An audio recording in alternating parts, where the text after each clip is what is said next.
Je pense qu'on peut peut-être commencer, même si pour une exposition, un vernissage suivi d'un débat ou combiné avec un débat, on ne sait jamais à quelle heure on va vraiment commencer, mais je pense qu'on est déjà un petit groupe et je pense que ça nous permet d'entamer la soirée. Madame Greve, merci d'être venue. Vous êtes professeure de droit constitutionnel public émérite à l'université de Strasbourg. Vous êtes allemande, aussi franco-allemande. Je suis française et allemande. Française et allemande. Et ça, c'est vraiment, surtout pour le thème de ce soir, vraiment une grande chance parce que nous avons vraiment la chance d'avoir une spécialiste des droits systèmes juridiques allemands et français. Et ça, c'est pour parler d'une constitution qui peut être un sujet très compliqué, très technique. C'est vraiment une grande chance de vous avoir ici. Merci, c'est la première fois que nous avons l'honneur de vous recevoir ici. Et bienvenue, sinon à vous tous, d'être venus à l'occasion de cette exposition qui parle des 70 ans de la Grundgesetz, de la Constitution allemande. Parce que nous sommes aujourd'hui à la veille de ce 70e anniversaire. Le Grundgesetz, la Constitution allemande, a été votée, proclamée. Je serai souvent corrigée par Madame Greve parce que c'est un vocabulaire spécifique juridique que sans doute je ne maîtrise pas, pas totalement en tout cas, et a été proclamée ou promulguée aussi. Et cette loi fondamentale de la République fédérale d'Allemagne à faire d'office de constitution pour l'Allemagne de l'Ouest. Le terme de constitution avait été réservé par les pères et les mères de la Grundgesetz. On parle plutôt souvent des pères du Grundgesetz. Avait été réservé pour le jour où l'Allemagne verrait sa réunification. C'est pour ça loi fondamentale. On se rappelle en effet que de son côté, la zone d'occupation soviétique était sur le point de donner naissance à la République démocratique allemande qui allait être officiellement créée le 7 octobre 1949 et elle aussi avec une propre constitution. Et nous avons aussi le texte ici qui sera à la bibliothèque, mais c'est un texte qu'on a maintenant du mal à trouver, vous imaginez. On aurait presque eu la chance d'avoir un texte encore, parce que ça c'est un reprint des années, je pense, 90, mais on aurait presque eu la chance, non, je me trompe, c'est une version qui a été imprimée en 74. Bon, alors c'était pas facile de l'avoir. En tout cas, on parle aujourd'hui de la Constitution, la Grundgesetz de la zone de Ouest-Allemagne. Cette loi fondamentale allait consacrer le retour de l'Allemagne de l'Ouest à la démocratie et mettre au premier plan la protection des libertés fondamentales. Comme d'ailleurs nous l'avons vu la semaine dernière avec Christian Bomarius, il y avait peut-être quelques personnes dans le public qui ont assisté à cette soirée. L'élaboration de ce texte allait signifier pour une large partie de ses rédacteurs une rupture radicale avec un passé immédiat marqué par l'idéologie nationale-socialiste et la disparition des principes et mécanismes démocratiques. Force est de constater que tout au fil de ces 70 ans, la loi fondamentale a fait la preuve de sa solidité et que ce texte constitue un ancrage incontesté pour l'ensemble de la population allemande. Je pense que tous les articles qui paraissent ces jours-ci À l'occasion de ces 70 ans, il y a d'ailleurs des discours de très haut niveau. Par exemple, à Karlsruhe, ce soir, le président de la République, M. Steinmeier, prononcera ou prononce actuellement un discours à la Cour constitutionnelle de Karlsruhe. Demain, il y aura une réception au château de Bellevue, le siège à Berlin du Bundespräsident, pour parler avec les citoyens justement de ce texte, de cette constitution qui est souvent louée, mais et ça c'est quand même aussi avéré par des sondages, que les citoyens aujourd'hui ne connaissent pas vraiment, connaissent mal. Et je pense qu'on connaît peut-être encore moins bien, et ça c'est tout à fait normal, à l'étranger, ce qui est le fond de cette constitution et de cette loi fondamentale. Madame Grive, ma première question, pourquoi, on a déjà évoqué un petit peu, mais peut-être plus en détail, pourquoi est-ce qu'on appelait cette première constitution, la constitution, je dois dire, de la République fédérale d'Allemagne, Grundgesetz? Grundgesetz, ça veut dire loi fondamentale, donc c'était quand même pour montrer que c'était quelque chose de très important et que c'était pas une loi quelconque. Mais on a évité le terme de constitution puisqu'on voulait faire quelque chose de provisoire qui ne s'adressait ou qui ne régissait que les Länder qui à l'époque étaient dans les 3 zones d'occupation des alliés occidentaux, à l'exclusion donc de la zone dominée par les soviétiques et qui allait devenir la RDA, la République démocratique allemande, avec en plus la position très délicate de Berlin. Donc, pour montrer que ce n'était pas encore la vraie constitution, celle qui serait donnée ou qui serait adoptée par le peuple allemand dans son intégralité et en faisant usage de sa liberté, pour marquer ce point, on a donc préféré appeler ce texte loi fondamentale, Grundgesetz, plutôt que constitution. Et finalement, s'est développé un tel patriotisme constitutionnel que ce texte a gardé son nom et même après la réunification, il s'appelle toujours loi fondamentale, il ne s'appelle toujours pas constitution, alors que ce n'est plus un provisoire, manifestement. Oui, on va peut-être revenir un peu plus tard aussi au moment de l'unification d'Allemagne, parce que les changements de ce texte qui étaient nécessaires, ou au contraire qui ont permis justement l'adhésion, et c'était en fait ça, l'adhésion des 5 Länder de l'Ouest, de l'Est, pardon, de l'Est de l'Allemagne et de Berlin aussi, à cette loi fondamentale.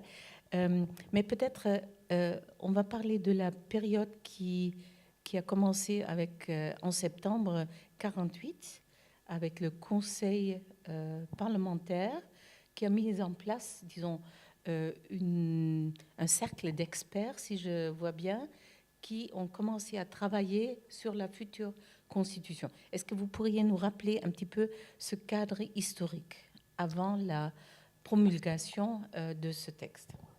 Oui, enfin, pas dans les détails, mais tout à fait. C'était donc une assemblée qui, dans la terminologie des juristes, s'appelle une convention constituante. Donc une assemblée qui est chargée spécifiquement de la mission de rédiger une constitution. Et ceci pour montrer qu'il ne s'agit pas d'un parlement. Donc il ne s'agit pas d'un organe chargé d'élaborer la législation courante, mais qu'il s'agit d'un organe qui a été spécifiquement chargé d'élaborer ce texte beaucoup plus solennel et beaucoup plus important. Le conseil parlementaire était composé essentiellement, c'est vrai, d'experts, mais aussi de pas mal d'hommes politiques de l'époque, les hommes politiques les plus importants des plus grands partis politiques. Ensuite aussi, les Länder, les différents États fédérés de la zone occidentale, ont également envoyé des représentants, mais là, c'était surtout l'étape suivante de Herrn Chiemsee. Là, c'était les ministres-présidents des Länder qui ont eu le rôle le plus important pour également participer à l'élaboration de cette constitution. On peut peut-être ajouter que, ça nous étonnerait sans doute aujourd'hui, que sur l'ensemble des membres du Conseil parlementaire, ils étaient 65, il n'y avait que 5 femmes. Et sur les 5 femmes, il y en avait 3 qui étaient opposées à la disposition selon laquelle il y aurait une égalité entre hommes et femmes. C'est assez cocasse quand on entend ça aujourd'hui. Oui, peut-être il faut dire pourquoi c'était nécessaire, parce que les femmes en Allemagne avaient déjà le droit de vote. Oui, ça, c'est vrai, c'était déjà depuis la République de Weimar. Déjà. Absolument. Et oui. pourquoi, encore une fois, pourquoi fallait-il, est-il nécessaire aux yeux même pas de toutes les femmes, parce qu'il y en a une, Elisabeth Selbert, qui était celle qui était la plus active, qui a même fait des, pas des sondages, mais oui, a demandé un soutien, je dois dire, par le public allemand pour justement avoir le soutien nécessaire dans ce conseil constituant. Pourquoi est-ce que c'est nécessaire? Quels étaient les droits des femmes à l'époque?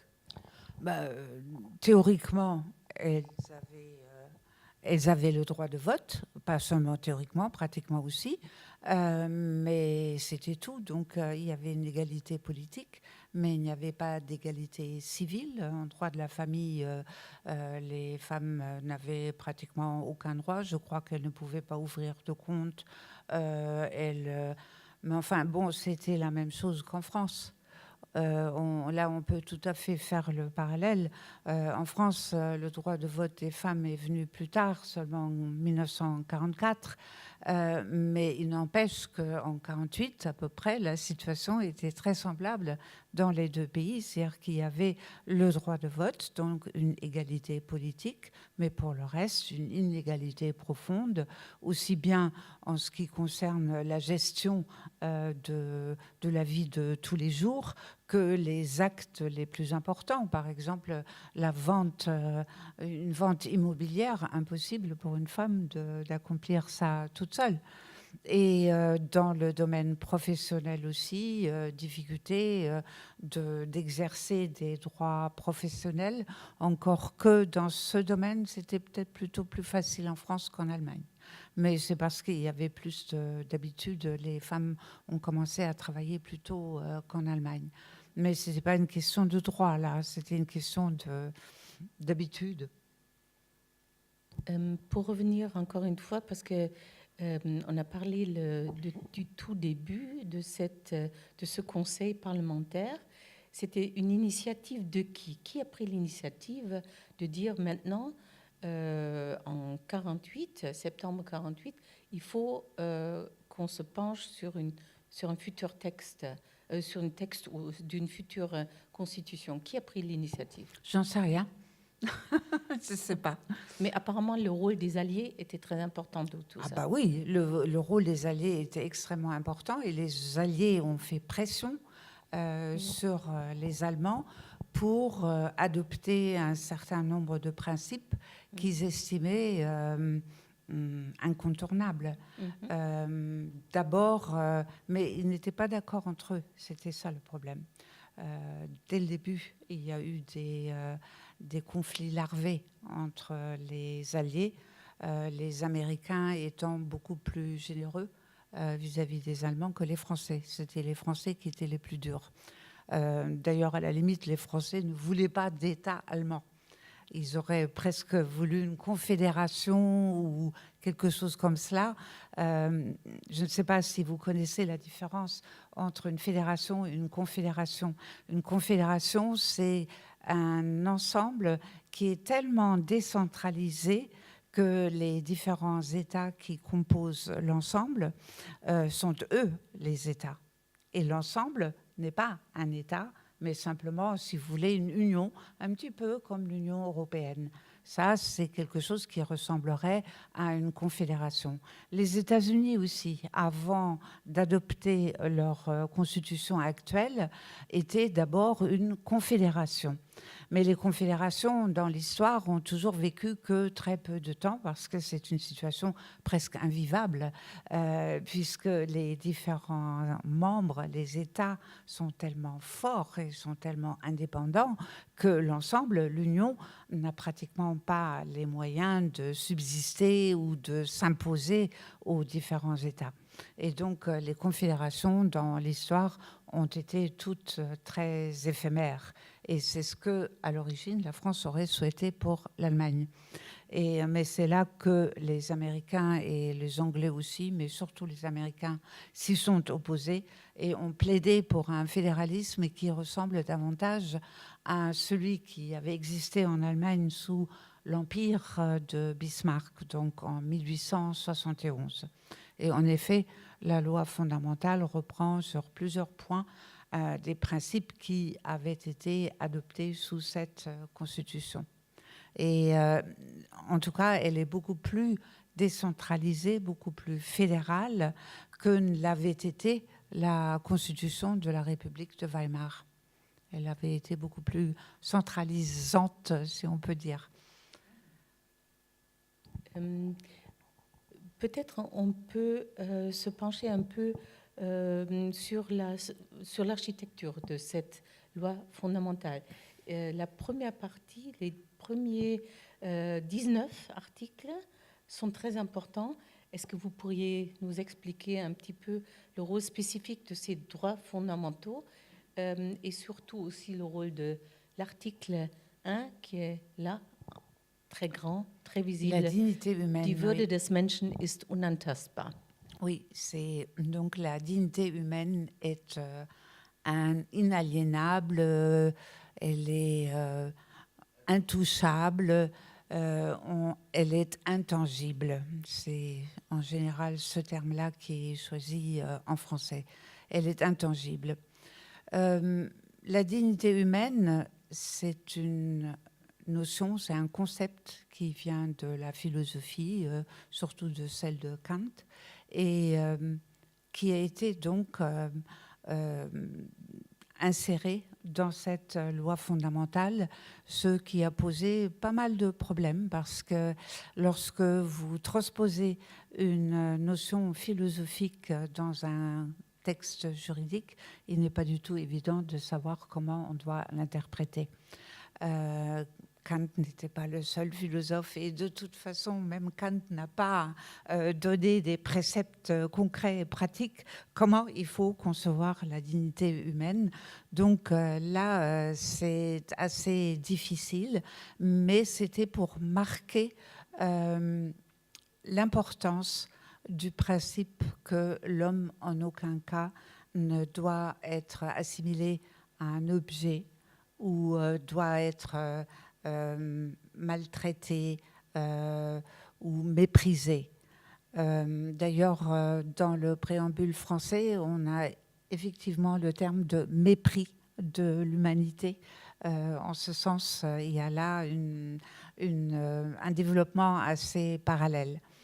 En Allemagne, donc, c'est l'article 1er qui consacre la dignité humaine et qui la déclare intangible et qui déclare ensuite que tous les autres droits fondamentaux qui s'en suivent, les articles 2 à 19, s'inspirent ou viennent de la dignité humaine. Et en ce sens, il y a un lien très étroit entre les différents droits fondamentaux et la dignité humaine. Les différents droits fondamentaux ressemblent en revanche beaucoup plus à ce que l'on trouve aussi dans les autres constitutions, sous le terme de droits fondamentaux ou de liberté publique ou de liberté tout court ou de droits de l'homme. C'est-à-dire, par exemple, la liberté d'expression, l'égalité, le droit de vote, qu'est-ce qu'il y a encore, la liberté de réunion, la liberté d'association. En Allemagne aussi, la liberté de la science, qui n'est pas consacrée comme ça en droit français. La liberté de la science, la liberté aussi d'exercer une profession. Le droit d'asile en ce qui concerne les étrangers qui font l'objet de persécutions. La liberté de religion, bien sûr, le droit de propriété, etc. Donc, ce sont là les principaux droits fondamentaux qui sont consacrés par les articles 2 à 19 et qui tous ont leur source dans la dignité humaine. Cela signifie, pour les juristes allemands, qu'il y a un noyau dans chacun de ces droits fondamentaux, un noyau qui trouve sa source dans la dignité humaine et qui lui-même est intangible. Donc on ne peut pas lui porter atteinte. On peut restreindre les droits fondamentaux si c'est nécessaire, par exemple, pour sauvegarder l'ordre public, mais on ne peut jamais supprimer complètement le droit et surtout, on ne peut pas toucher à sa substance, on ne peut pas toucher au noyau qui incarne la dignité humaine. Ça, c'est de la jurisprudence constante en Allemagne et qui a été à plusieurs reprises invoquée lorsqu'on a tenté de restreindre par trop un certain nombre de droits fondamentaux. Il y a même un article dans le Grundgesetz, dans la loi fondamentale, qui explicitement dit, c'est le 79 alinéa 3. Oui, c'est Oui. ça, le Ewigkeitsartikel, qui La souligne... clause d'éternité, oui. Peut-être vous pourriez Oui. expliquer un petit peu au public ce que c'est. Oui, ça c'est encore une spécificité allemande. L'article 79.3 interdit des révisions constitutionnelles, donc des modifications de la Constitution, dont l'objet serait de porter atteinte aux principes qui sont consacrés aux articles 1 et 20. Pas 1 à 20, mais 1 et 20.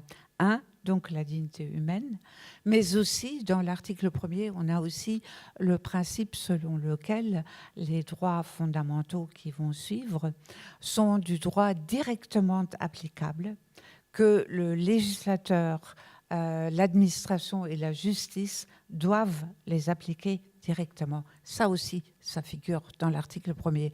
Donc ça, c'est quand même très important. Ça veut dire que les organes, les pouvoirs publics allemands sont obligés d'appliquer toujours les droits fondamentaux, que c'est donc du droit qui n'a pas besoin d'être traduit dans des textes législatifs. Ils sont applicables dès leur promulgation par la Constitution. Donc ça, c'est l'article 1er.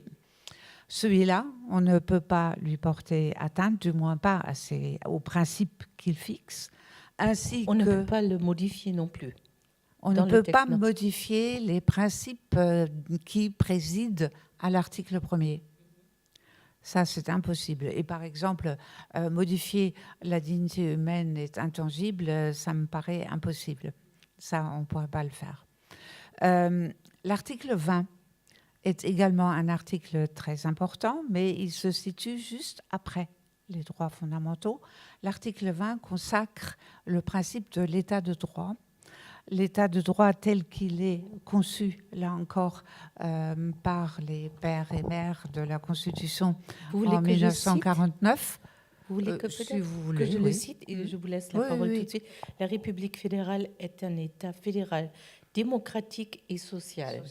Ensuite, toute autorité émane du peuple. Elle s'exerce par le peuple dans les élections, les votes et au travers des organes législatifs, exécutifs et judiciaires. Et ensuite aussi, le droit fédéral l'emporte sur le droit régional. C'est ça. Là, ce qui est surtout important quand on parle de principes, puisque ce sont les principes qui sont intangibles, c'est l'idée d'état de droit et d'état social. Et d'ailleurs, là, je crois qu'il faudrait immédiatement souligner que dans la loi fondamentale allemande, les deux sont conjugués. C'est un état qui est à la fois social et un état de droit. Un État donc fédéral, mais qui est aussi un État de droit et un État social. Ça, c'est la fameuse trilogie de l'article 20, dont les principes, là encore, sont intangibles. D'accord. Est-ce que vous pourriez peut-être, encore une fois, juste pour faire la comparaison avec la France, dire quelle est la grande différence entre un État centralisé comme la France et un État fédéral comme l'Allemagne, les principes juste? Oui, encore qu'un État centralisé, ça ne caractérise plus tout à fait aujourd'hui la France. La France a connu des réformes de décentralisation que les Allemands veulent toujours ignorer. Et donc, je mettrai un petit bémol à cette affirmation. La France n'est plus un État centralisé, c'est un État décentralisé. Mais c'est, oui, mais attendez, c'est de la décentralisation administrative. C'est une grande différence par rapport au fédéralisme. Et la décentralisation connaît des degrés très, très nombreux. Et l'un des stades suprêmes de la décentralisation est le fédéralisme, où on peut dire que l'Allemagne n'est pas au degré suprême de fédéralisme. La Suisse est beaucoup plus décentralisée que l'Allemagne. Le fédéralisme allemand a connu un mouvement continu vers la centralisation. Donc, il y a encore des grosses différences entre la France et l'Allemagne, mais l'évolution va quand même plutôt vers un rapprochement. Mais il est clair qu'il y a une énorme différence entre un Land allemand qui a sa propre constitution, qui a son gouvernement, qui a son parlement et qui a toutes ses juridictions par rapport, par exemple, à une région française. Une région française n'a pas de gouvernement, elle a un exécutif, d'accord, mais ce n'est pas un gouvernement. Elle a une assemblée qui n'est pas un parlement, elle n'a pas de constitution, elle n'a sûrement pas de constitution parce que les statuts de toutes les régions françaises sont absolument identiques les uns aux autres, donc il n'y a pas d'autonomie, si vous voulez, des différentes régions pour se distinguer les unes des autres. Ça, c'est une grosse différence entre le fédéralisme et la décentralisation administrative. Peut-être avant qu'on arrive au changement dû à l'unification, changement des textes nécessaires, peut-être est-ce que vous pourriez rappeler les grandes compétences des Länder? Ou est-ce que les Länder ont peut-être une compétence même exclusive, ou est-ce qu'ils peuvent légiférer? Mais je ne peux pas répondre de façon générale à votre question parce qu'il y a eu tellement de révisions constitutionnelles dans ce domaine-là qu'il n'y a pas la même réponse à faire en 1949 et aujourd'hui. C'est même très, très différent. Et justement, c'est là que joue toute l'évolution du fédéralisme allemand vers la centralisation. Au départ, il y a eu pas mal de compétences exclusives des Länder, surtout dans tout ce qui concerne la culture, l'éducation, oui, la culture, les transports, oui, l'éducation, bien sûr. Dans la culture, je mettais l'éducation, mais vous avez raison de la mentionner particulièrement. Jusque d'ailleurs dans l'enseignement supérieur. Oui, les transports aussi, l'aménagement du territoire, l'urbanisme, tout ça, c'était de la compétence souvent même exclusive. Oui, bien sûr. Mais l'écologie sous cette forme n'a pas existé en 1949. Elle a été inventée beaucoup plus tard, malheureusement. Et donc, il n'y avait pas d'écologie à proprement parler dans ce domaine. Et il y avait à côté des compétences exclusives des lenders. Exclusives, ça veut dire que seuls les lenders pouvaient légiférer dans ce domaine. Et c'était eux aussi qui, évidemment, exécutaient leurs propres lois, donc avec leur appareil administratif. À côté de ces compétences législatives, il y avait des compétences concurrentes. Il y en a toujours aujourd'hui. Compétences concurrentes, comme le nom l'indique, ça veut dire que les lenders sont compétents, mais la fédération aussi. Et en général, ça se passe de la manière suivante. Les lenders ont la compétence pour légiférer tant que le Bund n'a pas décidé de légiférer sur la matière. Et à partir du moment où la fédération, le Bund, estime que c'est nécessaire de légiférer parce qu'il y a, par exemple, un besoin d'uniformité ou d'uniformisation, dans ce cas-là, les lenders perdent leurs compétences dans ce domaine et ils sont toujours compétents en matière administrative, donc pour exécuter les lois, mais plus pour légiférer. La législation, à ce moment-là, passe dans la compétence du Bund. Et il y a encore une troisième sorte de répartition des compétences, c'est ce qu'on appelle la législation cadre, où là, le Bund ne fixe que les grands principes et les lenders, à partir de là, légifèrent, mais légifèrent uniquement sur le détail et sont également compétents pour l'administration. Donc vous voyez, vous avez 3 degrés différents de répartition des compétences législatives et en général, l'administration appartient toujours aux lenders, sauf quelques administrations qui ont été dès le départ attribuées directement à la fédération. Mais ça, c'était vraiment une exception. Et donc, dans ce domaine-là, il y a eu de multiples révisions constitutionnelles et on peut dire qu'aujourd'hui, les compétences exclusives des lenders sont assez réduites parce que même dans les domaines où ils étaient vraiment très compétents, j'ai oublié une compétence, la police, par exemple. Police, c'était très important. Même là, les lenders n'ont plus de compétences absolument exclusives, ni dans le domaine de l'éducation, ni dans le domaine de la culture. Partout, il y a au moins des bouts de compétences fédérales, si ce n'est des véritables champs très larges de compétences fédérales, qui s'expliquent d'ailleurs aussi pour des raisons financières. Parce que les lenders n'avaient pas toujours assez d'argent pour mener des politiques ambitieuses dans ces domaines. Et donc, le manque d'argent a fait, mais ça c'est exactement la même chose qu'en France, les relations entre l'État central et les régions sont très largement dominées par des nécessités financières. Mais justement, c'était souvent l'argent aussi que le Bund mettait en place, oui, offrait pour disons, inciter un peu les lenders à éventuellement coopérer, même peut-être transférer plus ou moins quelques compétences au niveau du Bund pour justement, et ça par le moyen d'un financement qui était pour eux très... J'ai écrit ma thèse sur le fédéralisme coopératif, donc c'est exactement ça. Donc c'est la coopération entre le Bund et les lenders, la plupart du temps pour des raisons financières du côté des lenders et évidemment pour des raisons de contrôle et de gestion de la part du Bund. C'était très pratique pour lui. Mais on a le même phénomène qui s'est passé aux États-Unis. Il y a eu aussi du fédéralisme coopératif de ce genre-là, ce qui est assez pernicieux parce que normalement le fédéralisme implique une séparation des compétences.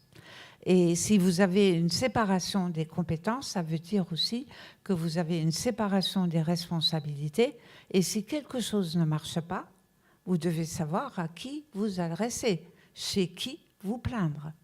Or, lorsque vous avez des pots communs en grande quantité, où les finances sont mélangées, d'ailleurs dans l'Union européenne, on connaît bien ça aujourd'hui aussi, où les finances sont mélangées, les compétences sont mélangées, les décisions, vous ne savez pas très bien si c'est l'un ou l'autre qui les a prises, parce que très souvent, il y a des conseils mixtes. Et donc, là-dedans, la responsabilité est complètement diluée. Eh bien, on ne sait plus qui est responsable de quoi. Et ça, c'est pas très bon, ni pour la démocratie, ni pour l'efficacité, ni pour une économie des moyens, parce que souvent, il y a des doubles emplois là-dedans aussi, et donc pas mal de gâchis. Merci pour cet éclairage. Et on est déjà allé un peu dans le détail de ce fonctionnement de cette constitution, de la Grundgesetz.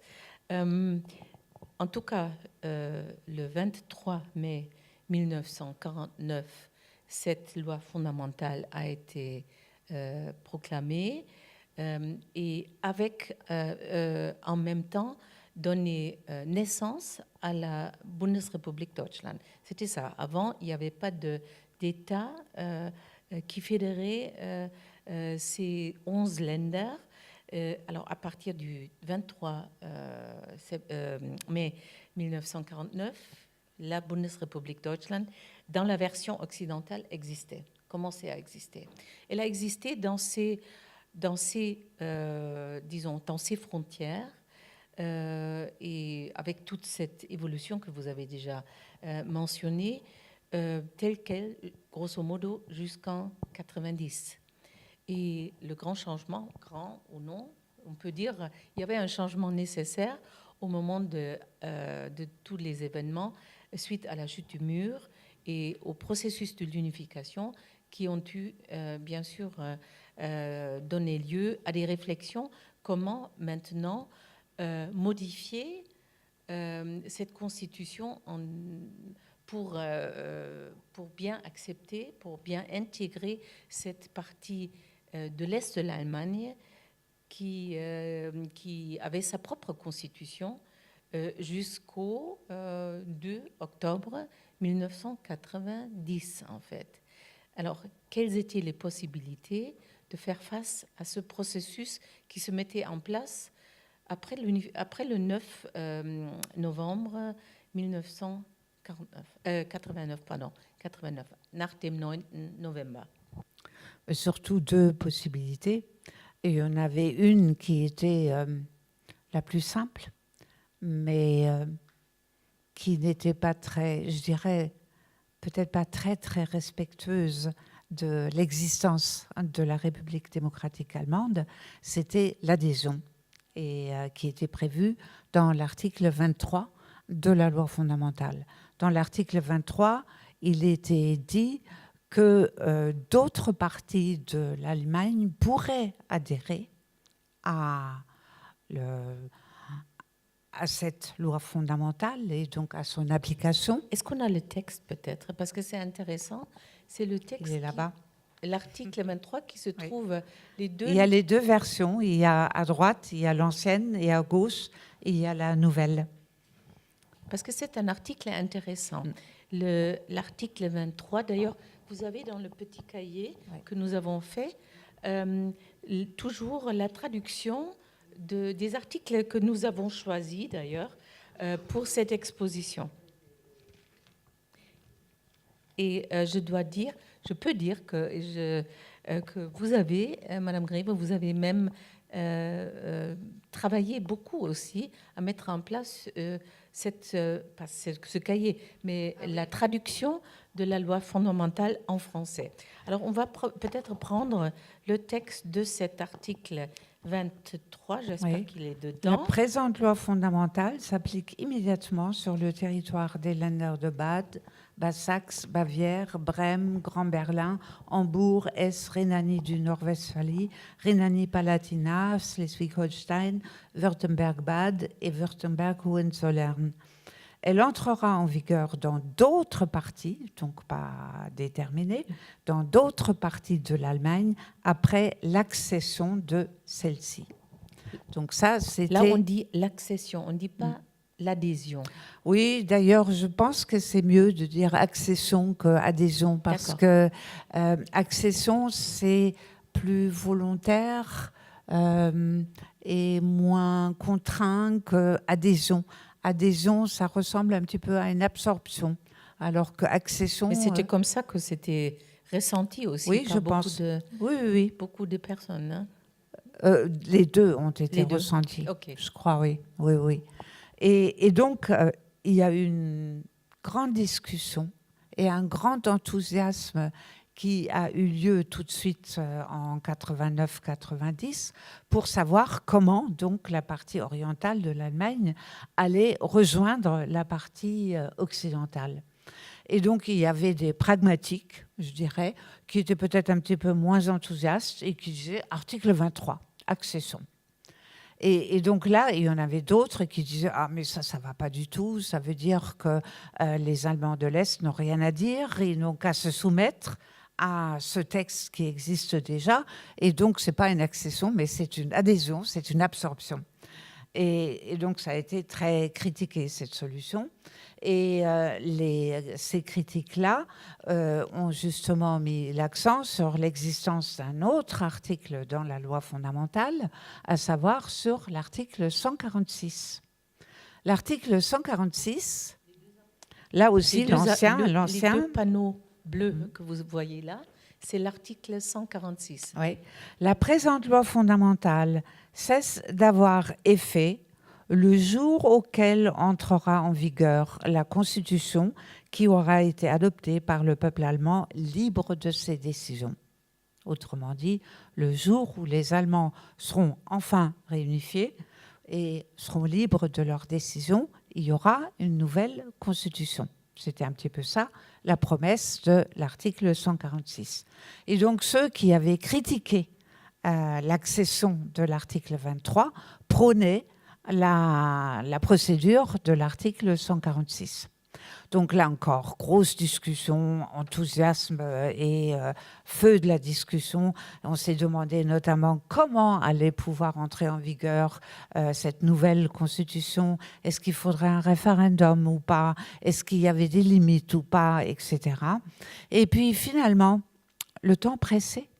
Le temps pressé parce qu'il fallait bien régler tous les problèmes nés de l'unification. Et finalement, on a, de façon assez prosaïque, choisi la voie de l'article 23, donc accession de la partie orientale à la partie occidentale. Et aussi, je pense, le patriotisme constitutionnel, justement, auquel j'ai déjà fait allusion tout à l'heure. Il est devenu tellement fort que c'était devenu impensable pour les Allemands de l'Ouest d'abandonner leur constitution. C'était devenu un élément vraiment d'identité auquel on ne pensait pas pouvoir renoncer. Mais évidemment, ce n'était pas très respectueux de l'autonomie de l'autre partie de l'Allemagne et ça provoquait d'ailleurs un certain nombre de frictions qu'on a vues d'ailleurs après lorsqu'il s'est agi de mettre en œuvre une nouvelle législation dans un certain nombre de domaines dans lesquels on s'était mis d'accord entre les deux parties de l'Allemagne dans le traité de l'Union. Et notamment en matière d'avortement, là, il y a eu aussi pas mal de discussions parce qu'en Allemagne de l'Est, l'avortement avait été libre depuis pas mal de temps. En Allemagne de l'Ouest, ça avait toujours été interdit. Et donc, il fallait que les deux parties de l'Allemagne se mettent d'accord sur une solution de compromis. Et ils se sont mis d'ailleurs d'accord sur une solution de compromis. Et lorsque la loi a été adoptée, la Cour constitutionnelle l'a annulée. Parce que la Cour constitutionnelle a considéré que la version qui constituait justement l'expression du compromis entre les deux parties de l'Allemagne n'était pas constitutionnelle et ne respectait pas suffisamment la dignité humaine. Et a estimé aussi que le législateur était obligé d'incriminer l'avortement, et ceci dès la conception du fœtus, et non pas plusieurs semaines après. Là, il y a eu toute une controverse qui a duré encore plusieurs années. Ça a été assez difficile. Et donc, on a décidé de faire adhérer la partie orientale par le biais de l'article 23. Mais il a quand même fallu faire quelques concessions, pas toujours très facilement, mais en tout cas, on les a faites.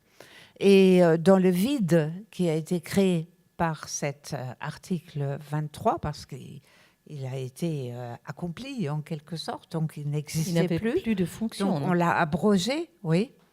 Et dans ce vide-là, on a créé 1 an à peu près plus tard un nouvel article et qui, comme par hasard, est devenu la clause Europe.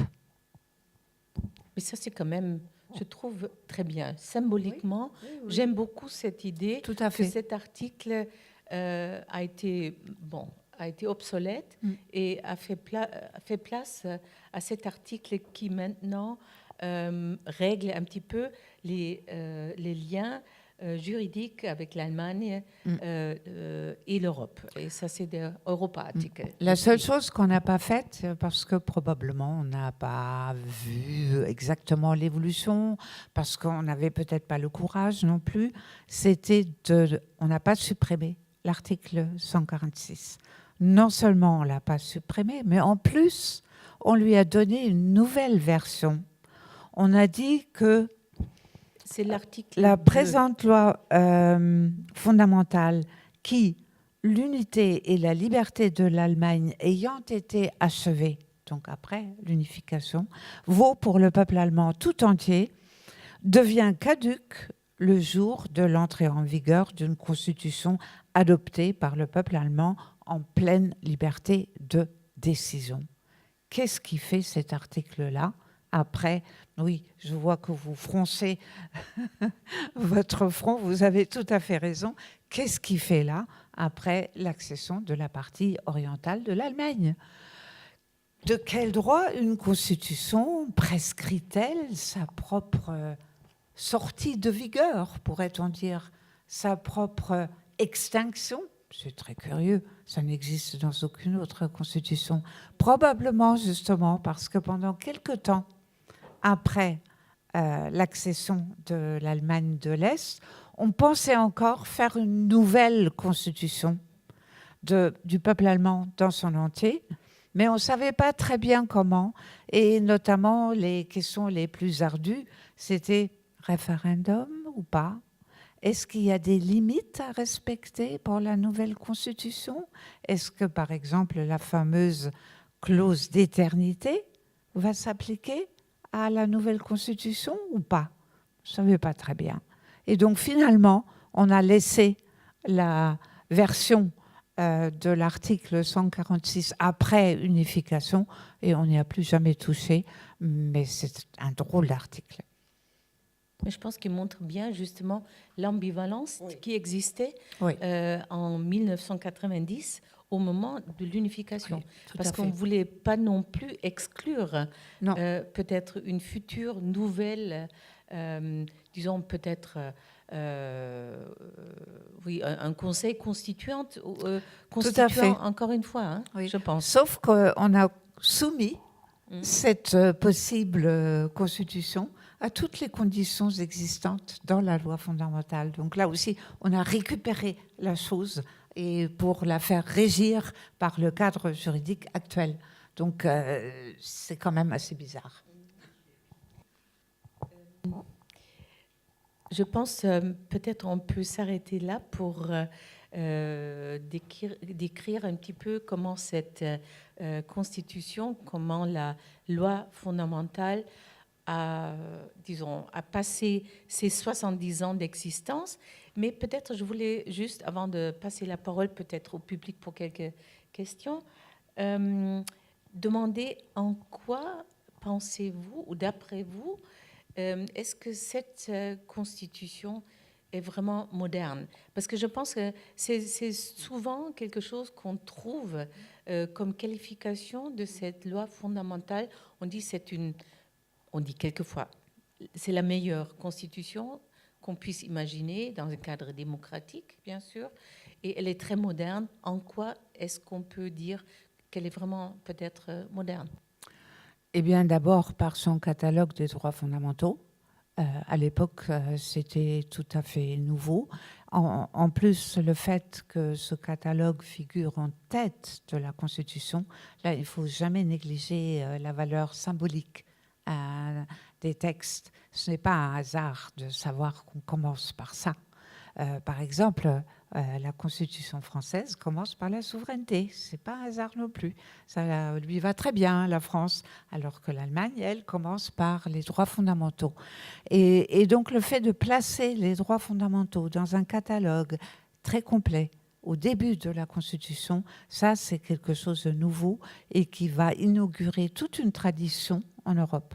Donc, ce n'est pas resté isolé, mais là, c'est l'Allemagne qui a fait école et on trouve des choses semblables, notamment en Espagne et au Portugal, comme par hasard, des constitutions qui, elles aussi, ont été rédigées après une période fasciste, totalitaire, autoritaire, etc. Donc là, il y a toute une gamme de ressemblances entre les constitutions allemandes, italiennes, espagnoles et portugaises. Il y a une filiation directe entre ces textes. Et quand on regarde à côté la France et les pays du Benelux, là, ce sont des constitutions beaucoup plus classiques, beaucoup plus 19e siècle. Donc, elles ne sont pas si modernes que ça. Donc, l'Allemagne est moderne pour les droits fondamentaux, mais je n'ai pas fini. Excusez-moi.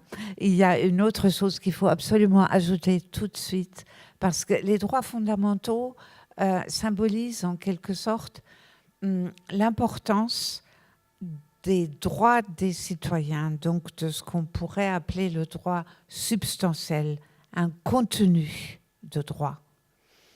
Et ce contenu de droit est immédiatement relié dans la loi fondamentale à quelque chose qui est beaucoup plus technique, à savoir les compétences de la Cour constitutionnelle fédérale. Donc on a l'alliance entre un contenu et une technique. Et le pont entre les deux se fait de la manière suivante.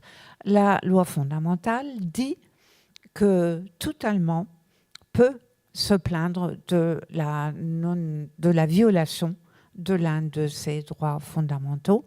Et cette violation peut faire l'objet d'un recours devant la Cour constitutionnelle fédérale. Et bon, la Cour constitutionnelle fédérale a également d'autres compétences. Et donc là, je n'entre pas dans la technique. C'est très technique. Il y a plusieurs types de recours. Et il y a une procédure très précisément réglée pour chacun des recours. Mais pour vous dire qu'on a confié à cette Cour constitutionnelle un grand nombre de compétences très, très importantes, et qu'on a relié ces compétences justement à la volonté de prééminence du droit matériel, du droit substantiel, et notamment de l'existence de l'observation des droits fondamentaux. Ça, c'est vraiment, je crois, l'un des éléments les plus importants de la modernité de la loi fondamentale, à quoi on pourrait encore ajouter la clause d'éternité, ça aussi.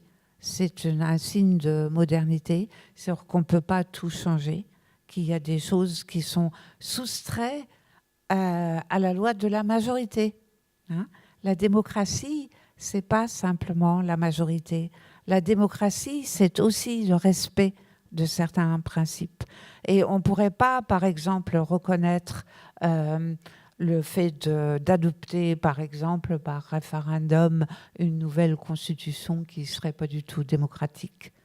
Je fais un petit clin d'œil à la Hongrie, ce qui se passe en Hongrie, ce qui se passe en Pologne et dans d'autres pays en ce moment. Ça devait normalement être empêché par l'article 79.3, donc par cette clause d'éternité. Je dis normalement parce que je ne crois pas qu'on puisse le garantir jusqu'au bout. S'il y a des gens qui sont vraiment décidés de passer outre, ils vont toujours réussir. Le droit n'est pas une panacée. Le droit a ses limites et quand le peuple intervient par la force, il n'y a pas grand-chose à faire. Donc là, les juristes se taisent. Oui, je pense qu'on arrive peut-être à la fin de cette partie d'explication de la naissance de cette loi fondamentale.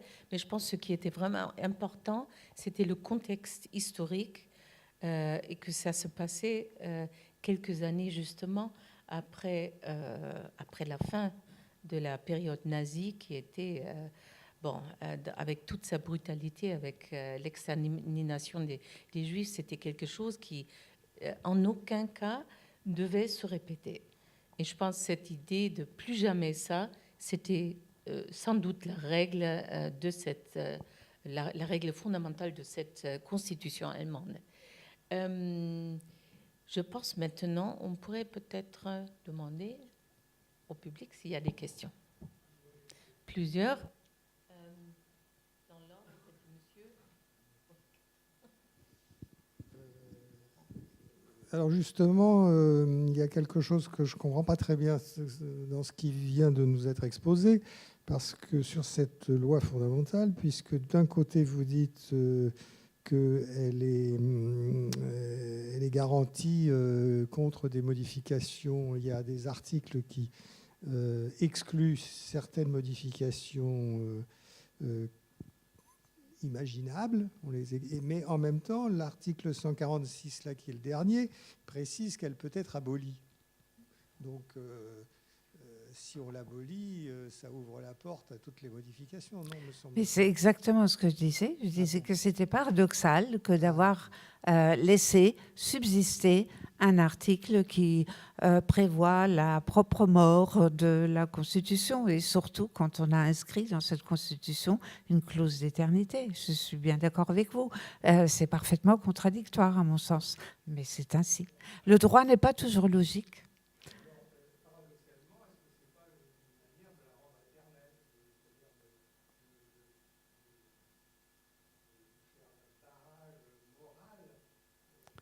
Le barrage.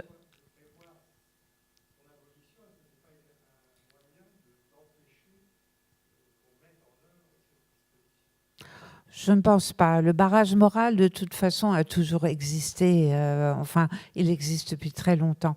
Si on parle de patriotisme constitutionnel, c'est justement ça. C'est le barrage moral. On ne veut pas toucher à ce texte.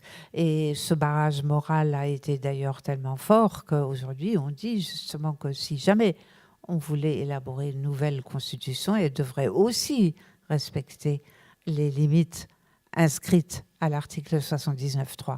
Donc c'est le barrage qui l'a emporté, c'est pas la révolution.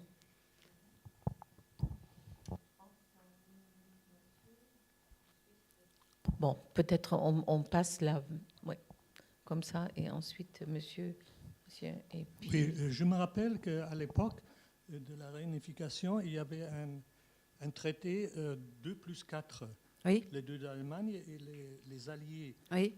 Est-ce qu'il y a des répercussions sur les textes de la nouvelle constitution qui sont issus de ce traité? Pas directement.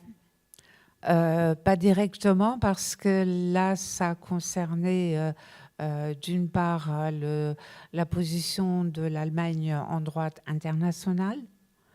Et ça rendait possible, si vous voulez, la procédure interne de l'article 23. Donc c'était un préalable nécessaire, mais ça n'avait pas de répercussion en ce sens qu'il n'y a aucune disposition dans la loi fondamentale qui s'appuie directement sur le traité 2+4. Donc 2+4, c'est plus le droit international que le droit constitutionnel allemand. Mais c'est aussi le traité de l'Union entre les deux parties de l'Allemagne qui sont tributaires du 2+4. Et là, ce sont des questions qui ensuite ont été réglées par la législation, comme les questions que j'ai abordées très brièvement tout à l'heure, l'avortement et d'autres questions, ou aussi la position des différents nouveaux Länder, etc. Monsieur derrière, ensuite. Bonjour madame, je vous informe que je suis juriste pénaliste et je vais avoir deux petites questions qui sont à base de considérations juridiques. Premièrement, vous avez énoncé que il y avait eu un passage de la loi fondamentale du Grundgesetz 1949 sur toute l'Allemagne. Mais je crois me souvenir qu'il y avait eu, c'est sur le fait des spécificités qui existaient au niveau de, je crois que vous l'avez brièvement abordé, mais c'était un peu cursif. Je vous demanderai de commenter davantage sur l'avortement. Là, il y avait des spécificités de la Prusse. Et il y avait une constitution, celle de 1953, elle était de la DDR, c'était à base de principes de mise en œuvre communiste. Par contre, il y avait eu, je crois, vous allez me corriger peut-être, il y avait eu en 1871 ou 77, il y avait eu une constitution sur la Prusse. D'accord, mais ça faisait longtemps qu'elle n'était plus en vigueur. Quelles étaient... Non, mais d'accord, mais quelles étaient les spécificités J'en sais rien. Je ne peux pas vous dire. Il n'y avait pas un esprit, une ratio legis particulière? Mais bien sûr, il y avait des particularités dans chacune des constitutions allemandes. Mais je ne suis pas spécialiste de chacune des constitutions des différents Länder. Il n'y avait pas que la Prusse. Et d'ailleurs, je dirais qu'il y a eu beaucoup d'Allemands qui étaient très anti-prussiens. Et bon, la seconde question rapide, c'est pour savoir si le Bundesgerichtshof, ses conditions de saisine, j'ai cru comprendre que... Bundesgerichtshof ou Bundesverfassungsgericht, c'est pas la même chose. Ah, c'est pas la même chose et c'est pas la même procédure. Co-constitutionnelle, oui. Ah, donc c'est le Bundesverfassungsgericht. C'est pas le Bundesgerichtshof, c'est la Cour de cassation. Et alors que l'autre, c'est la Cour constitutionnelle. Hein. Oui. Alors, en matière de juridiction constitutionnelle, quelles sont... j'ai cru comprendre qu'il y avait une possibilité de saisine émanant des particuliers. Est-ce que vous pouvez développer un peu plus parce que c'est un aspect. L'Allemagne ne connaît pas la question prioritaire de constitutionnalité. Non, mais elle connaît beaucoup mieux. mais les individus peuvent saisir directement. Oui. Est-ce que vous pouvez accorder 2-3 commentaires là-dessus? Oui, les individus peuvent aller directement devant la Cour constitutionnelle en attaquant une loi, un acte administratif ou un jugement, parce que l'acte en question aurait violé l'un de ses droits fondamentaux, à condition que cet individu soit directement, personnellement et immédiatement touché par cette violation du droit fondamental. Et je peux vous dire que la jurisprudence la plus importante, plus de 95% des décisions de la Cour constitutionnelle ont été rendues sur des recours de ce type. Donc c'est beaucoup, beaucoup, beaucoup plus important que la QPC en France. La QPC en France, enfin la question prioritaire de constitutionnalité, d'abord, elle ne peut pas être déclenchée par un particulier, mais seulement par un juge du fond. Ensuite, il faut que ça passe devant la Cour de cassation ou le Conseil d'État. Et ensuite, si la Cour de cassation ou le Conseil d'État le veulent bien, ce qui n'est pas évident, comme on l'a vu au début, ils soumettent la question au Conseil constitutionnel. Et c'est seulement dans ces conditions-là que le Conseil constitutionnel peut se prononcer sur la question. Et ça n'existe que depuis 2008, 2009 là, pour l'entrée en vigueur, 2008 la réforme. Et alors que le recours constitutionnel allemand, lui, existe depuis les années 50. Et encore une fois, il fait à peu près 95% du contentieux. Et là encore, il faudrait préciser le contentieux devant la Cour constitutionnelle de Karlsruhe, c'est environ 5000 cas, 5000 affaires par an, alors que le Conseil constitutionnel, il est à peut-être maintenant 300, quelque chose comme ça. C'est quand même une différence. Hein. Voilà. Et à côté de cela, la Cour constitutionnelle a encore 14, je crois, autres titres de compétences. 14 autres. D'accord. Monsieur, ensuite là. Mhm. Oui. Merci. Merci. J'aurais deux petites questions sur deux paragraphes. Alors, quand on pense au paragraphe éternel, avec validité éternelle, il ne faudrait pas trop y toucher, je crois, en théorie. Hein. Mais je me souviens que... On ne peut pas y toucher.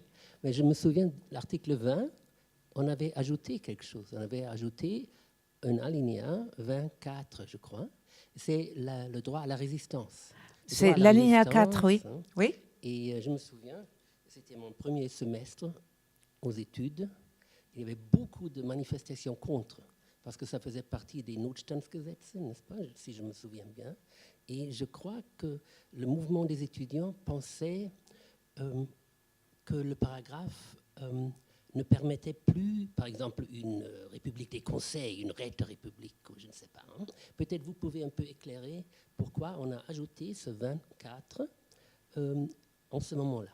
Et la deuxième question sur un autre paragraphe, je vois le paragraphe au mur, là, l'Assemblée, le droit à l'Assemblée, sans notification des autorités. Qu'est-ce que j'ai pas entendu là. Vous pouvez parler un petit peu plus fort? Oui. Alors, je vois le droit à une réunion, réunion libre, Versammlungsrecht, sans nécessité de notification. Oui. Et comment les juristes, alors, ont déduit de ce paragraphe qu'il faut notifier les manifestations à plein ciel, hein. Et peut-être, là, c'est une question un peu polémique. Pardon, Attendez, est-ce que attendez, vous pourriez- une après on vous l'autre. attend très, très, très mal. Est-ce que vous pourriez parler directement dans le micro, s'il vous plaît? Oui, alors, comment Il parle pas dans le micro. les juristes ont interprété ce paragraphe sur le droit libre de l'Assemblée en disant il faut notifier les assemblées quand on fait une manifestation. Mais attendez, entre une assemblée, donc une réunion, et une manifestation, c'est pas la même chose. C'est pas le même droit. C'est exactement que je voulais demander. Ça dit Je dirais pas ça, Versammlung. surtout que j'ai participé à la traduction. alors, bien sûr. Certes, on a fait ça une nuit, mais quand même. Je crois me souvenir qu'on peut se réunir à huis clos, sans notification, Oui. mais manifester à l'extérieur avec notification. Est-ce que c'est correct? Oui, mais une notification, c'est pas une autorisation. Et les juristes font une grande différence entre les deux. Et c'est la même chose en droit français. Lorsque vous voulez faire une manifestation, vous n'avez pas à demander une autorisation à manifester, mais il faut que vous signaliez à l'autorité compétente quel est votre itinéraire. Et l'autorité compétente peut très bien vous dire non, ça ne va pas, vous n'allez pas défiler à côté de l'Arc de Triomphe, mais vous allez plutôt du côté de la République, par exemple. Et ça existe dans la quasi-totalité des droits constitutionnels. Donc, une constitution qui se veut démocratique essaie de ne pas soumettre à autorisation les réunions ou les manifestations. D'ailleurs, là aussi, vous avez, il n'y a pas de censure, donc il n'y a pas d'interdiction préalable. Mais il peut y avoir des notifications. Une notification, ça veut dire qu'on déclare quelque chose. En droit français, vous avez aussi une application très fréquente de cette idée-là dans le droit de grève. Lorsque un syndicat veut faire une grève, il est obligé de déclarer ça 6 jours avant le déclenchement de cette grève. Là encore, ce n'est pas une autorisation, c'est une notification. Et alors, finalement, il y a aussi une différence entre une réunion, c'est par exemple quelque chose comme ce que nous avons ici, ça c'est une réunion, et si on l'avait dehors, ça serait une réunion publique, mais ce n'est pas la même chose qu'une manifestation. Une manifestation, c'est forcément quelque chose qui est public et qui se déroule sur le domaine public. Et donc là, il y a plus de problèmes d'ordre public qui peuvent se poser.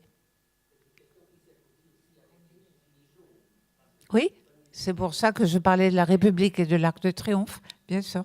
Oui. Oui, oui. Alors, vous aviez aussi posé une question sur le droit de résistance.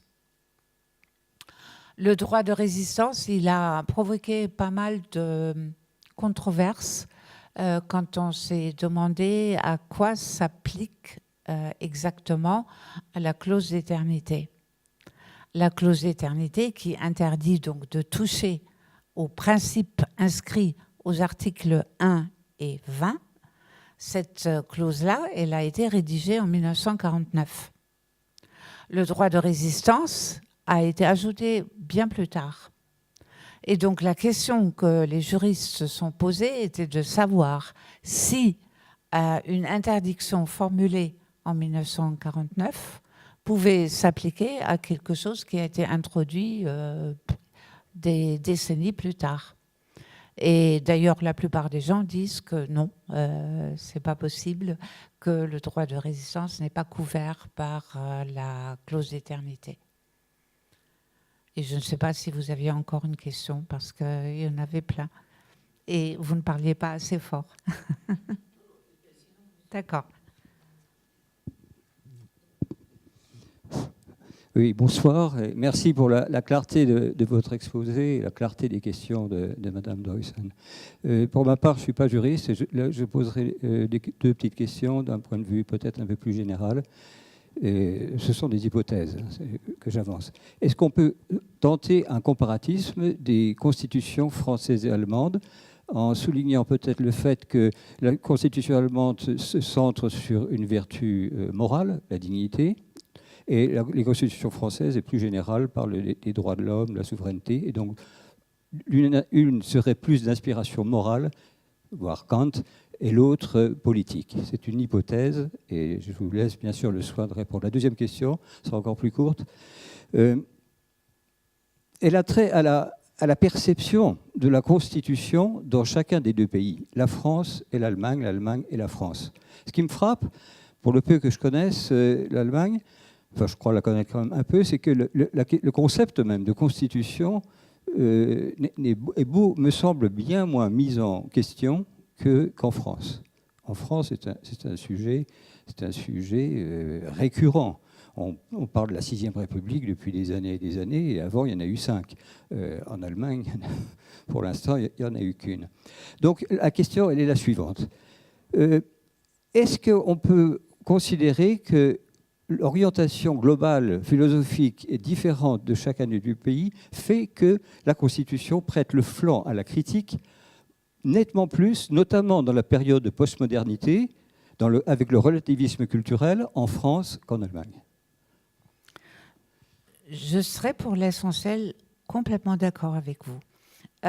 Sur la première question, on peut effectivement résumer ainsi la différence du style général et de la présentation des deux constitutions. L'une qui serait beaucoup plus portée sur le côté moral et l'autre plus, vous aviez dit politique. Je trouve que c'est assez juste. C'est comme ça qu'on pourrait le voir.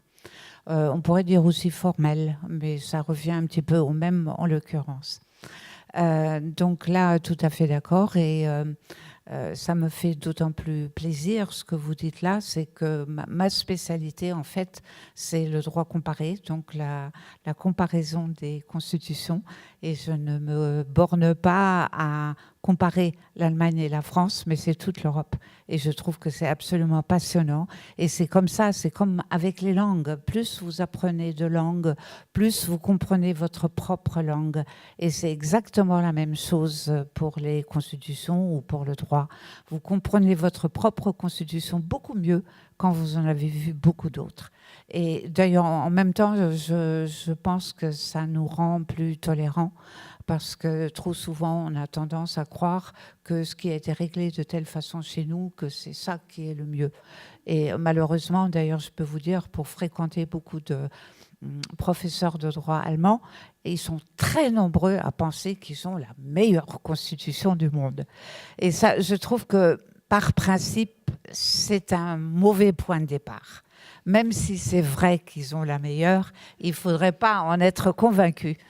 Et il faut rester un petit peu plus ouvert et plus tolérant vers d'autres systèmes et surtout admettre que dans des systèmes qui ne sont peut-être pas aussi perfectionnés, ça marche néanmoins très bien. Bon, je ferme la parenthèse, la comparaison. Votre deuxième question, c'était, j'ai déjà oublié.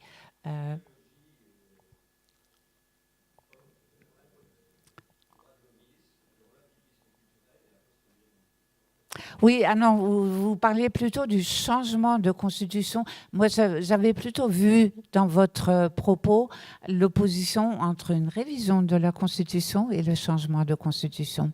Et il est vrai que la France, depuis la Révolution, est championne du changement de constitution. On a eu, je crois, 16 constitutions différentes, alors que l'Allemagne, depuis 1949, elle a beaucoup, beaucoup changé. La loi fondamentale 60 fois à peu près, mais elle n'a pas changé de constitution, elle a changé dans la constitution. Et en France, on voit bien à quel point il est difficile de changer dans la constitution. Tous nos précédents présidents ont essayé de le faire et ont échoué. Si je reprends Sarkozy, Hollande et maintenant M. Macron, ils essaient tous de changer la Constitution. Jusqu'ici, aucun n'a réussi.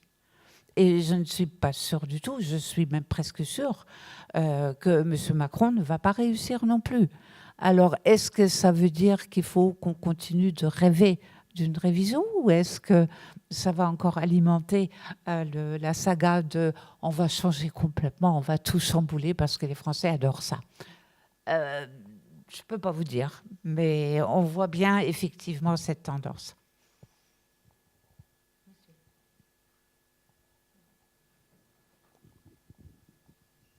Merci. Bonsoir. Ma question découle. Bon, j'ai passé une partie de mon service militaire à l'état-major d'un corps d'armée allemand, à Ulm, comme Verbindungsmann. Et j'ai découvert l'existence du Wehrdisziplinarnwalt, qui est un ombudsman, en fait.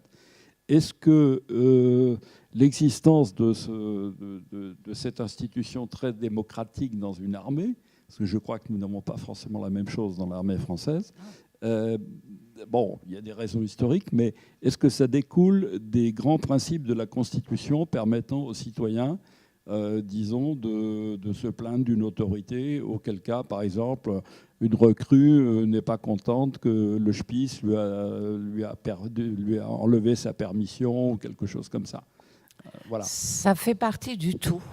D'une part, vous avez raison que ça découle du fait que tout Allemand a le droit de se plaindre des différents actes des autorités, mais plus encore au sein de l'armée, où les recours juridiques sont plus difficiles à exercer, on a ressenti le besoin d'instituer une autorité particulière et qui devrait se préoccuper tout particulièrement du caractère démocratique du comportement de tout le monde dans l'armée, parce qu'évidemment, après le passé récent de l'Allemagne, il était particulièrement important de veiller au respect de tous les principes démocratiques et à l'égalité au sein de l'armée allemande. Et d'où donc cet ombudsman particulier qui a été institué là. Et je pense, d'après quelques échos que j'ai pu avoir, que ce serait bien s'il y en avait un dans l'armée française aussi. Mais bon, ça n'existe pas pour l'instant. Donc il faut qu'ils recourent aux défenseurs des droits.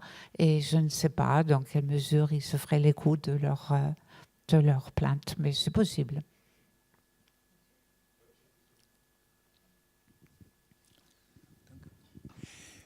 En 1990, les 5 Länder de l'Est ont donc adhéré à la loi fondamentale et par là à la République fédérale d'Allemagne. Est-ce que selon vous, il est possible qu'un land, s'il le souhaite, peut sortir de la République fédérale? C'est le Brexit appliqué en format réduit. Oui, ben, je pense que c'est assez difficile à imaginer parce qu'il n'y a pas de droit de sécession qui soit inscrit dans la loi fondamentale. Mais il n'y a pas non plus d'interdiction de la sécession. Donc il faudrait raisonner en faisant appel aux principes et éventuellement on pourrait, il y a une grande maxime chez les juristes, c'est le parallélisme des formes. Et on pourrait dire que si les Länder de l'Est ont accédé à la loi fondamentale, ils peuvent aussi en sortir. Par quelle procédure? Ça serait probablement une sorte de référendum, mais comment le déclencher? Je ne sais pas. Donc c'est déjà par manque de procédure, je pense, que ce serait rendu assez difficile. Et en tout cas, je fais confiance à toutes les autorités existantes pour rendre la chose totalement impossible. Je pense à la Catalogne, par exemple. Regardez tout ce qui se passe là-bas. Et pourtant, en Espagne, le cadre était beaucoup plus propice à quelque chose de ce type, puisque la Constitution espagnole fait explicitement référence aux nationalités au pluriel espagnols et au peuple au pluriel espagnol. Donc, à partir de tel type de disposition, on peut se dire que si la Constitution espagnole reconnaît l'existence de plusieurs nations ou de plusieurs peuples, qu'il est peut-être possible pour l'une de ces nations ou l'un de ces peuples de quitter cette Constitution, alors que ce n'est pas du tout inscrit dans la loi fondamentale allemande. Donc, je pense que ce n'est pas possible, ou du moins, ça va être rendu impossible. Et de toute façon, il faudrait toujours, pour chaque changement de la Constitution, 2/3. Oui, oui, bien sûr. Aussi. Et ça, c'est déjà un frein absolu, parce que qui va donner un accord? Mais je pense que c'est une question hypothétique et intéressante dans le cadre Tout justement que vous avez évoqué. Dernière question, peut-être?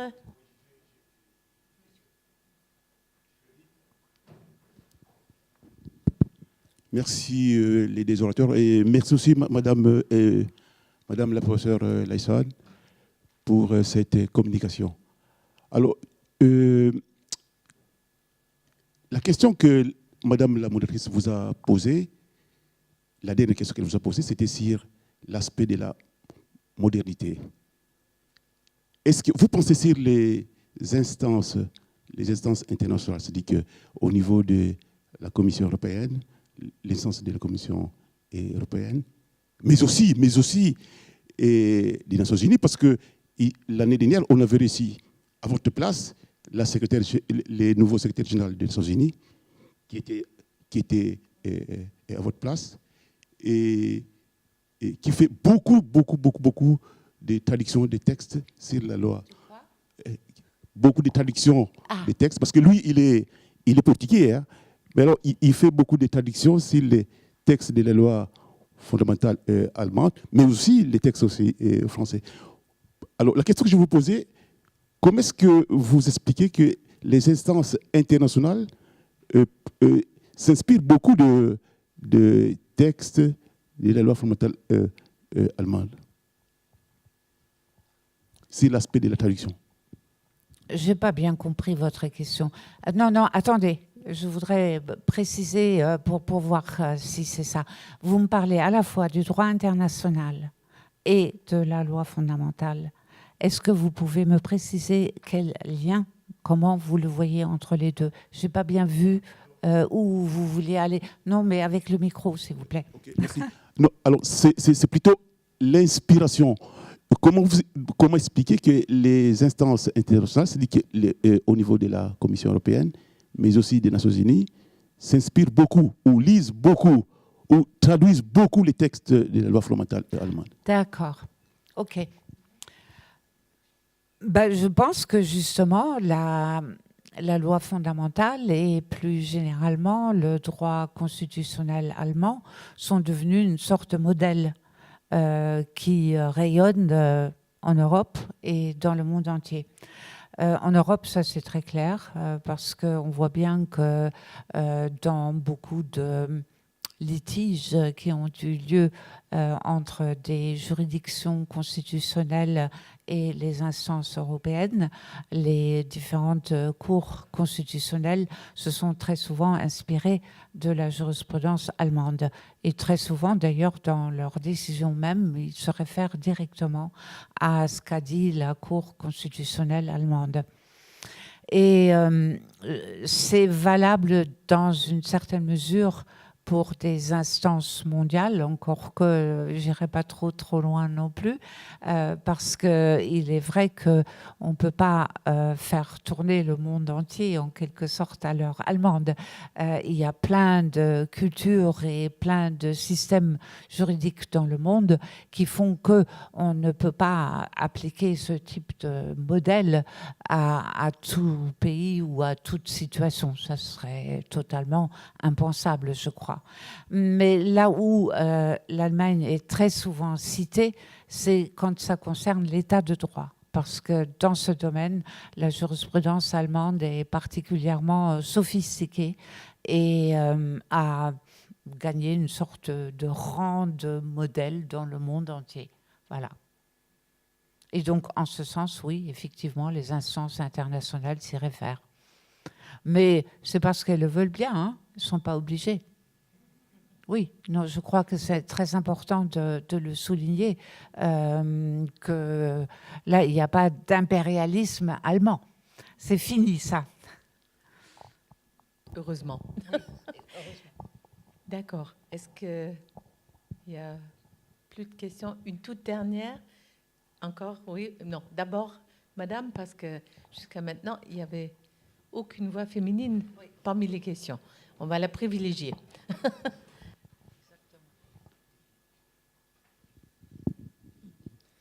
Merci beaucoup. Et on a parlé de l'adhésion des pays de l'Est de l'Allemagne qui s'est fait par l'article 23.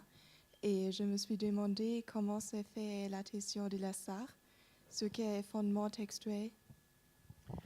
En Sarre, ça s'est fait par un référendum. Parce que le sort futur de la Sarre n'était pas déterminé à la sortie de la guerre. Et donc, c'était un territoire dont on ne savait pas exactement s'il allait devenir français ou allemand. Et donc, on a demandé aux Sarrois ce qu'ils voulaient. Voilà. Donc, c'est différent parce qu'il n'y a pas eu de référendum en Allemagne de l'Est pour leur demander ce qu'ils voulaient, mais on savait ce qu'ils voulaient. Ça, c'était quand même très clair, alors que pour la Sarre, c'était beaucoup plus indéterminé. Mais cette histoire du référendum de la Sarre est extrêmement intéressante, hein, je trouve. Hein. Très bonne question. Monsieur, dernière question? Je pense, hein, parce qu'il n'y a pas d'autres non plus. Non, il y a le micro qui arrive. Non, parce que même dans le micro, vous ne parliez pas assez fort. Juste une dernière remarque de ma part sur la sortie. Peut-être la Bavière qui n'a pas consenti au Grundgesetz. Le Landtag de Bavière n'a pas consenti au Grundgesetz. Peut-être ça sera le moment venu, une base d'une demande de sortie. Je ne crois pas parce que juridiquement, il suffisait d'une majorité des 2/3 pour adopter la loi fondamentale et il a été souligné avec beaucoup de force au Conseil parlementaire que justement, ce n'était pas une confédération. Donc, il ne fallait pas l'unanimité des Länder, mais que les 2/3 des voix étaient suffisantes. Et que donc, même si la Bavière a voté contre, et d'ailleurs c'est à ça que je pensais quand je disais tout à l'heure qu'il y avait des anti-prussiens en Allemagne, les Bavarois l'étaient au premier chef et le sont encore. Et donc, même leur désaccord avec la loi fondamentale n'y change rien et ne change rien non plus à la question que vous aviez posée sur l'éventuelle sécession. Je crois que c'était la dernière question. Je pense aussi, parce qu'on aura l'occasion, quand on sera dans le hall, autour d'un verre, peut-être de continuer. Je voulais clore soirée, ce débat, aussi en mentionnant que l'idée de cette exposition venait pour nous à la Maison Heinrich Heine de ce cahier qui se vend en Allemagne actuellement, qui s'appelle Die Würde des Menschen ist unantastbar. C'est le texte de la loi fondamentale dans une belle version qui est maintenant accessible dans tous les points de presse en Allemagne. Et je pense que c'était un vrai succès. Et quand nous avons vu ça, nous avons pris contact avec le journaliste Oliver Wurm et avec celui qui a fait le design, Alexander Vollerich.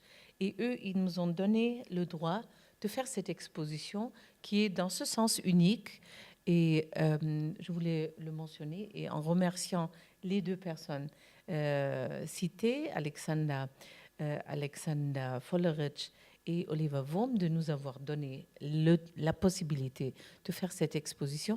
Je remercie aussi tout particulièrement notre petite équipe à la Maison Heinrich Heine qui a vraiment travaillé vraiment très bien pour mettre ça en place. Et cela, je pense, ça doit être dit aussi. Et maintenant, je vous invite à prendre un verre, et je pense qu'il y a un peu plus peut-être aussi à grignoter dans le hall de la Maison Heinrich Heine. J'espère que ça vous a plu, que c'était quand même à la veille de du 70e anniversaire, une occasion de parler de quelque chose qui normalement est compliqué à aborder parce qu'elle est assez technique aussi.